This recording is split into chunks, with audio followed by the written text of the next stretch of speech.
আসসালামু আলাইকুম। সবাইকে ঠান্ডা ঠান্ডা ভোরের শুভেচ্ছা।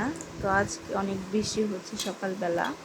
কার কার কোন এলাকাতে বৃষ্টি হচ্ছে জানি না, সবাই কমেন্ট বক্সে জানিয়ে দিবেন। আমার তো খুব ভালো লাগছে, খুশির ঠেলায় তো ছাদে চলে গিয়েছিলাম। দেখলাম যে আমার গাছগুলো মানে অনেক হাহাকার করছিল বৃষ্টির জন্য। তো তাদের মনের ইচ্ছা আল্লাহ তাআলা পূরণ করে দিয়েছেন। তো এই দেখেন আমার ছাদ বাগানে সকালবেলায় আমি ছাদে ছুটে গিয়েছিলাম। এখানে পেয়ারা, তারপরে হচ্ছে আর এই যে হলুদ ফুলটা দেখতে পাচ্ছেন, এটা আমার অনেক পছন্দের একটি ফুল, যেটা আমি অনেক কষ্ট করে অনেক দূরে থেকে এনে ছাদে লাগিয়েছি।